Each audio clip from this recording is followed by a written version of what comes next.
Welcome to Bloomsdale. Yay. What do you think about our facility? I tell you what, I always say this is a dream come true for us. You ladies deserve this. You've been seeing us down at the Plaza Medical for a long time. But I also know how far many of you have been driving to get state-of-the-art care, and you don't have to drive anymore. When I was in St. Louis for 20 years, I had patients coming as far away as Paducah, Kentucky, and I knew that we needed something in this area, but I never thought it would be this nice. This is really an honor, and thank you for being here. I think that this is probably better than we thought it could be, and but I think you ladies truly deserve it. And we plan to have a full-service breast center. We have women's care. We have primary care, and we don't know where it'll go from there. It'll just grow. But I know where I'm getting my mammogram this year. So. And the great thing is, if we have to have a biopsy, we do it right here. We get our results in 24 hours. Okay. So I think that we're going to be right at the cutting edge. You know, it's a beautiful facility, but a house without a family's not a home.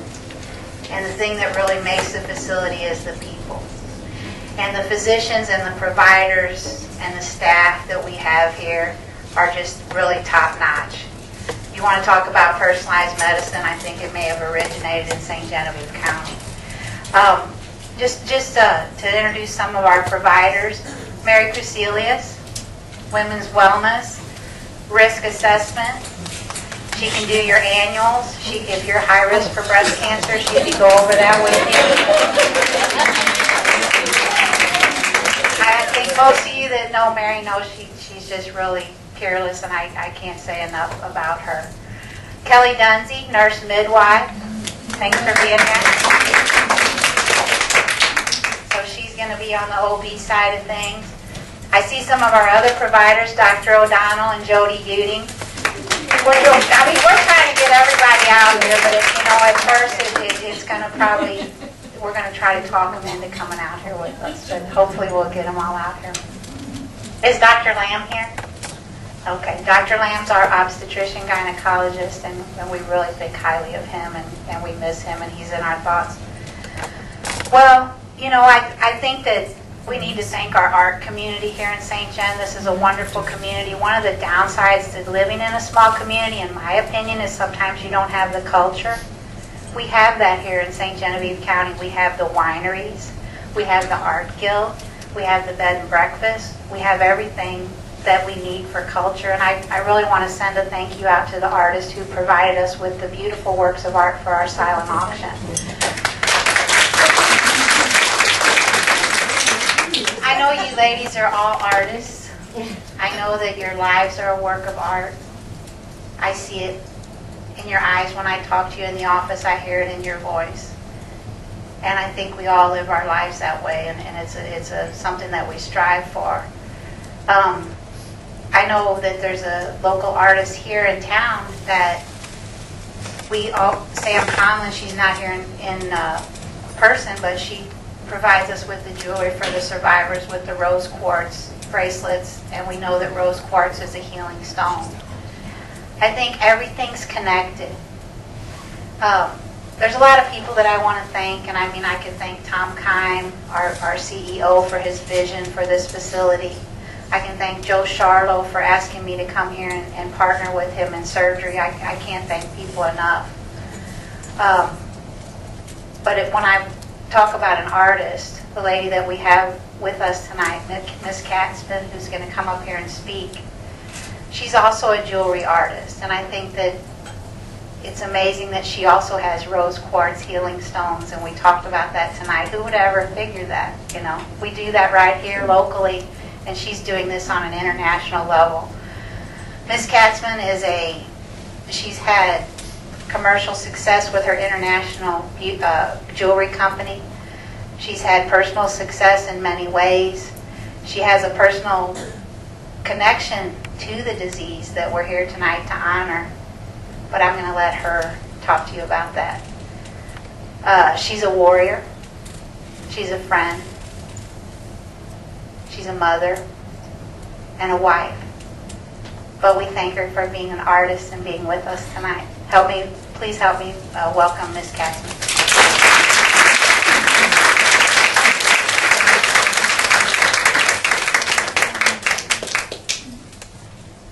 I am so excited to be here. I have the absolute best souvenir.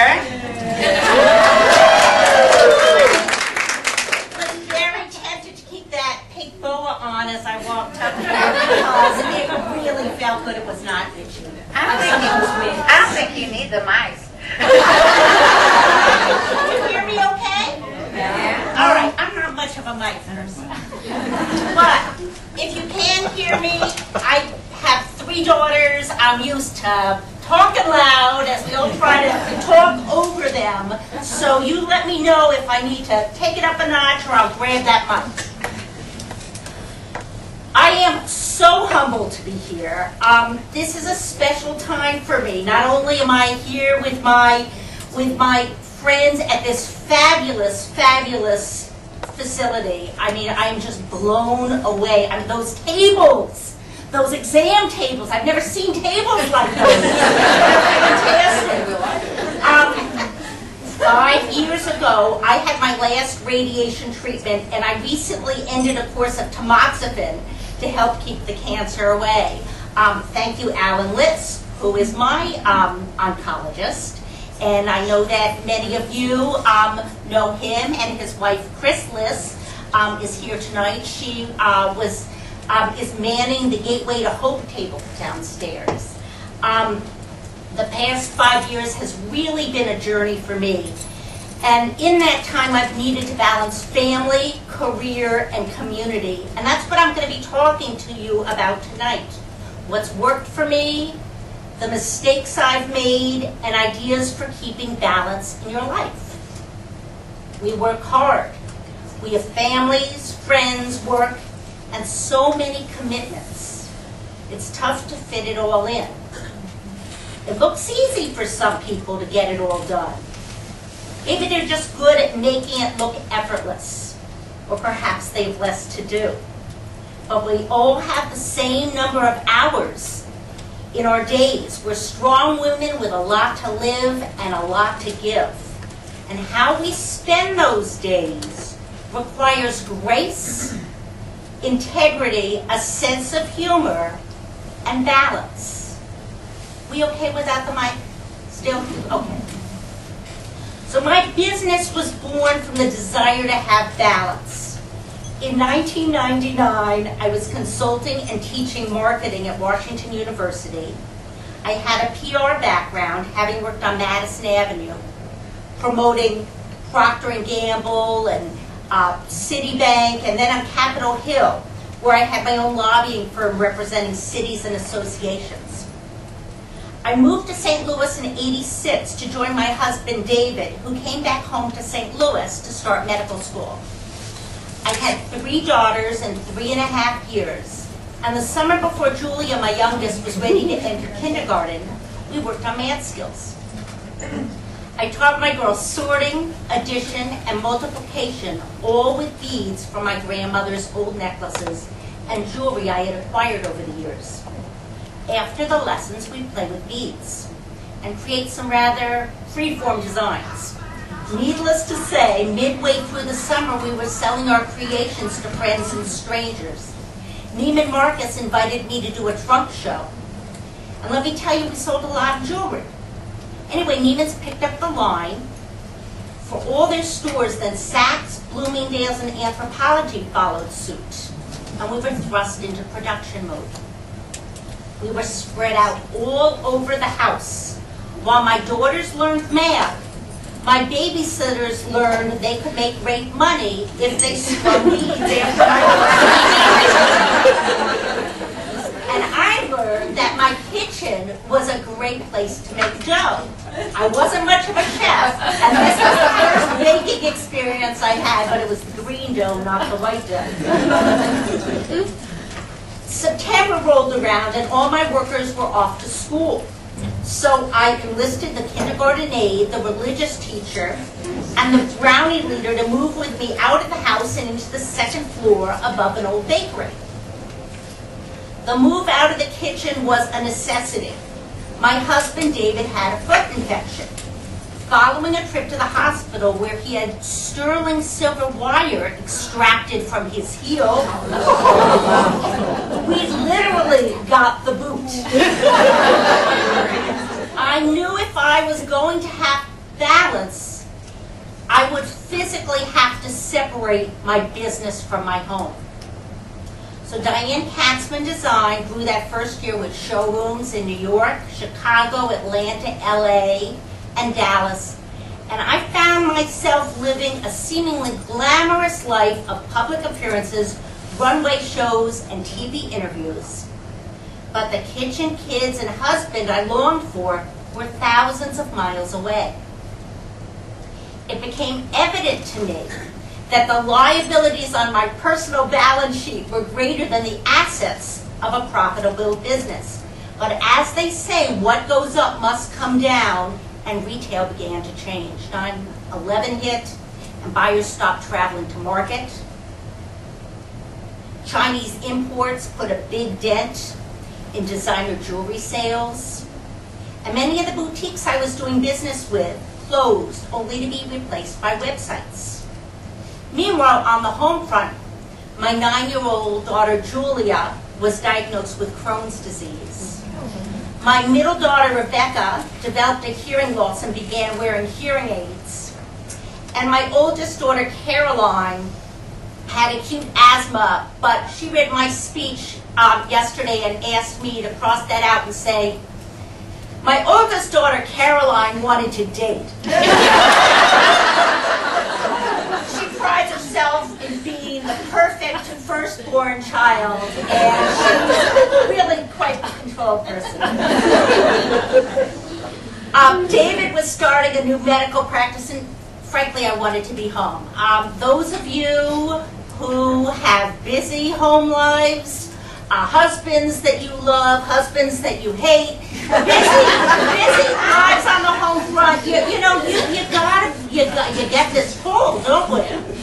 So it was ironic that I had started the business as a way to manage family and career, but the career side was tipping the scales, and my quest for balance was waning.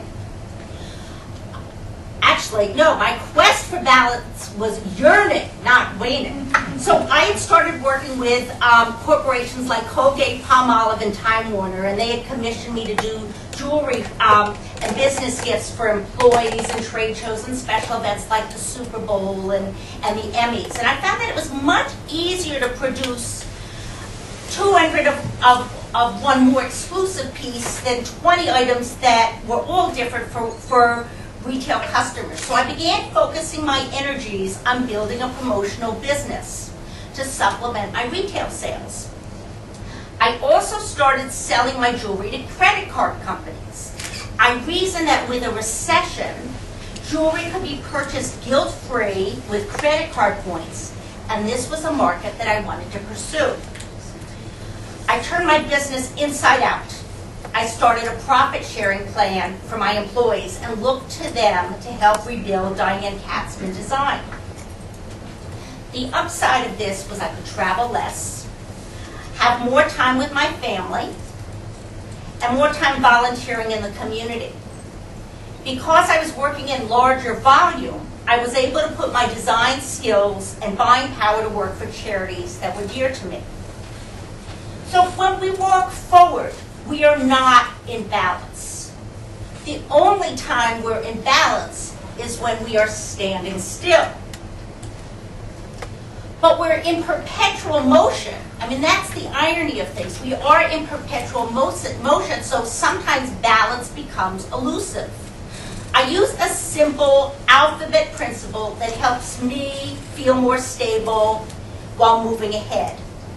So let's take stock and begin with the letter A for authenticity. I think it's essential that you focus on your strengths and passions in order to be successful in whatever you do. And determining your passions requires being authentic or listening to that voice inside you. Sometimes it's hard to hear that voice because everyone else is making so much noise. But it helps to make time every day and listen to what guides you and makes you happy. Sometimes it's a lot easier to follow convention, but it ultimately feels so much better to do what resonates with you. As a businesswoman, I thought it was essential to project a strong and confident persona. So 5 years ago, when I was diagnosed with stage 2 breast cancer and knew I'd be losing my curls, and they were really long and they took me a long time to grow, I worried about how I would be perceived. Losing hair is such a visual cue that you're sick. Samson lost his hair and lost his power. Likewise, I was worried that without my hair, I would appear feeble and weak. But it took cancer for me to learn that it's not how bald you are, but how bold you are that really matters. So I ran out and bought 5 wigs. Oh, they were fabulous. One even had a ponytail attached to a Cardinals hat that another one was really cute. It was 2 braids. It was that red that I always wished I was, but I never quite was. But you know what? I felt like I was wearing a Halloween costume, and I looked like a fool. So instead, I decided to have a warrior ceremony and take control. And I invited the women in my life, my 3 daughters, my mom, my mother-in-law, 2 sister-in-laws, my rabbi. We were just talking about my rabbi back there. And of course, my husband, David, for a hair-cutting ceremony. So the late afternoon sun was seeping through my living room windows, and we gathered together in a circle. Each member of my tribe took a turn cutting a lock of my hair. Then my rabbi took out holy water. And everyone took a turn sprinkling it over a part of my body and saying a blessing for me. David sprinkled it over my heart, while Becca, my very sensible middle child, splattered it over my breast. The cerebral Caroline, the control girl, rubbed it over my bald head. And Julia, my baby, poured water into what she termed my healing hands. We celebrated with a special tonic and cure-all, Cherry Coke Slurpees, courtesy of my 3 daughters.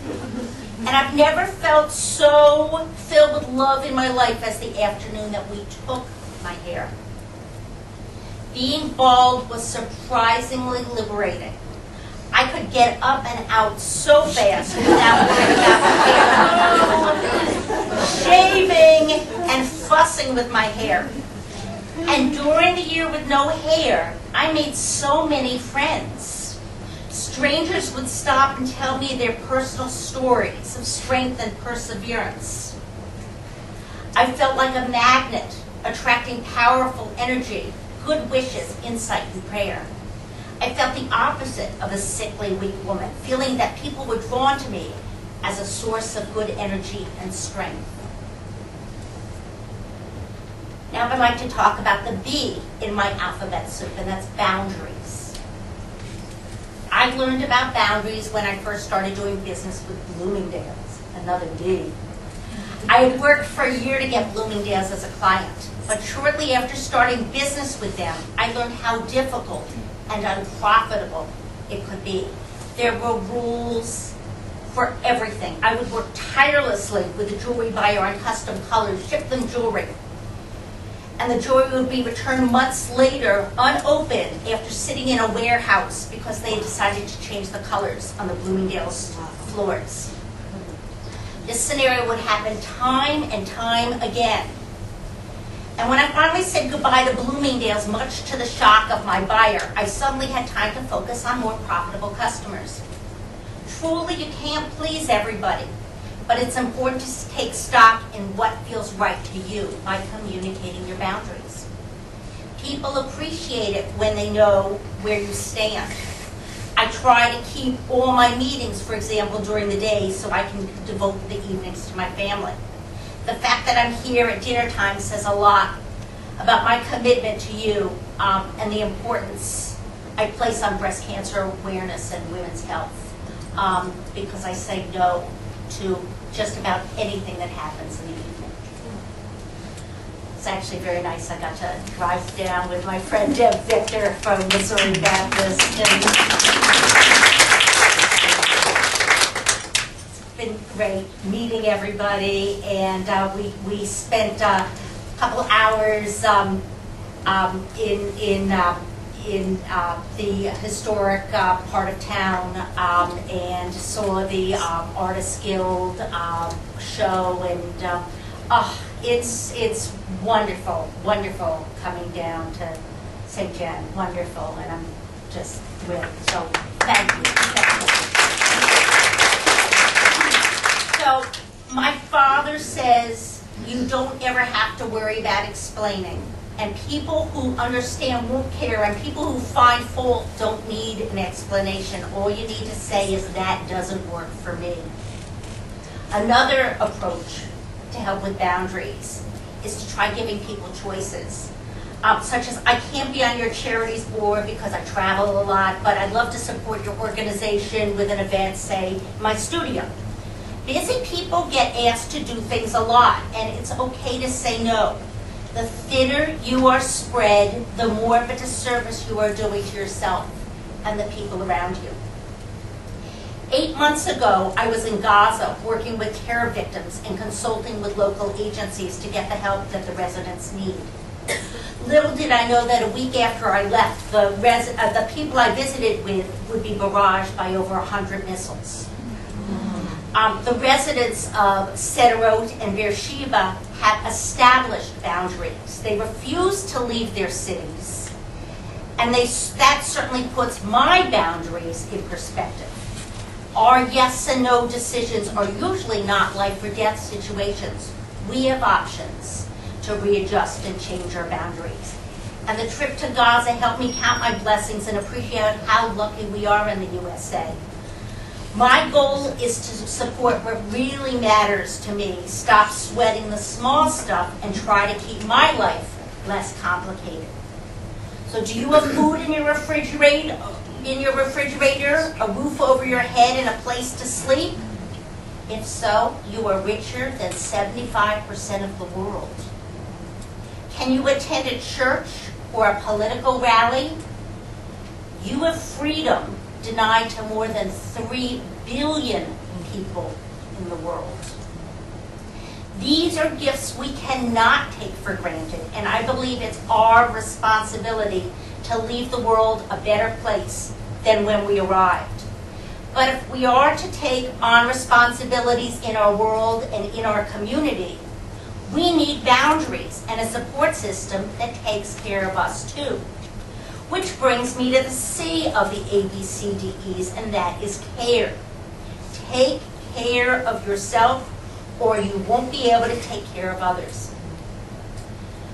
So before I was diagnosed with cancer, I found it painfully difficult to ask for help.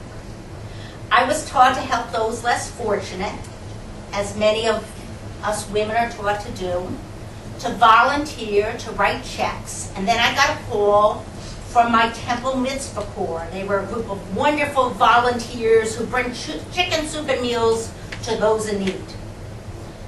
No Mitzvah Corps, I told my family. No way, I do not need help. But was I ever wrong? You can't live on an island, said my cousin Hillary. People want to help you, and you need to teach your kids what it's like to receive help. What I never imagined was what Hillary and the Mitzvah Corps would teach me. I basked in the brisket, got strong with the soup, and truly appreciated the care, cakes, and comforts that friends and strangers provided for my family and for me. I made new friends, I slowed down and enjoyed the old ones too. I was so pampered and I felt so loved, I was able to focus on healing. By swimming off of my island, I discovered a community that helped nurse me back to health. And I realized that not only did I need the help in healing, but my family and my community needed to be part of the process too. That's why I came up with an idea for a birthday celebration when I turned 50, to involve others in caring for those in need. So in 2010, 2 months before my 50th birthday, the government issued guidelines for mammography screenings. Then the new recommendations stated that women should wait until age 50 to have their first mammogram. Well, I wouldn't have been around for a 50th birthday if I had waited for a mammogram. And that was just the spark I needed.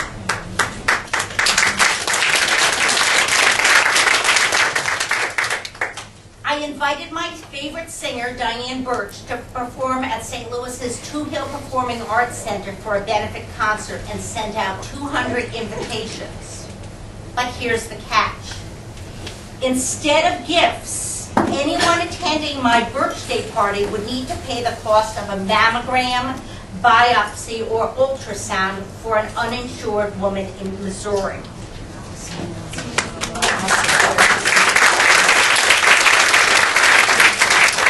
What? Thanks to Teresa and Deb and Mobat, we raised enough money to take care of a lot of uninsured women in the state. And we've kept the fund going through the Missouri Baptist Healthcare Foundation by selling mammograms. It's a way to honor the moms in your life with the gift of a mammogram for a woman in need. Mom gets a certificate and Diane Katzman bracelet and the knowledge that her gift is helping someone receive life-saving early breast cancer detection.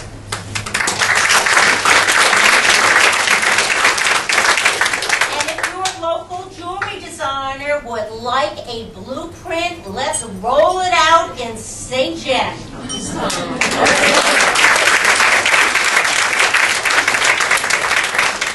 Brings me to the D, delegate. My philosophy is always align yourself with the very best people and organizations. And that's why you're all here today. In my business, I look to hire people who are better than me. And I'm truly lucky to have longtime employees who know their areas of expertise better than I do. It's important to surround yourself with associates who take pride and feel passionate about what they do so you can propel your enterprise together. The more we do, the more help we need, and the bigger our support structure should be. Give them a chance. Perhaps they will take a different path, but the destination will be further along than you had ever imagined. I bet you'll be surprised, and whatever you do, show your gratitude. You cannot thank your staff, your spouse, your kids, your friends too much for a job well done. People may not remember what you did, but they will always remember how you made them feel. When it comes to friends, the people we choose to surround ourselves with can invigorate our energy and multiply our success.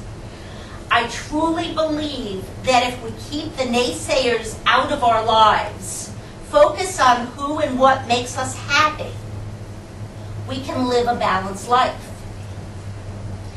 But when we let someone step on our toes, our scale is heavier and we lose our balance. And now for E, evaluate. In my view, we must continually take stock in what we're doing and how we can alter our course if need be. This is actually not the final step, but rather an ongoing part of the balance process. I know I'm the most happy when I'm creative, connected, and involved in community. And when I'm missing any of these ideals, I have to center myself by readjusting my schedule, my priorities, and the people I'm with. And this is especially important when there is change in your life. But unless we stop breathing, we always face change. So ironically, when we're the most busy, we need to make the most time to recalibrate our scales. Successful people are always in motion by being authentic, determining boundaries, caring for ourselves and others, delegating responsibility, and reevaluating. We can truly lead more balanced lives. As for me, I'm expecting to have more energy now that I'm finished with my cancer treatment. My business is growing. My youngest daughter recently headed off to college, and I have new philanthropic projects calling my name. Thank you for inviting me here today. I am just blown away by the beauty of all of you and our lovely, wonderful conversations and the beauty of this fabulous facility that will be warm and welcome and loved. Thank you.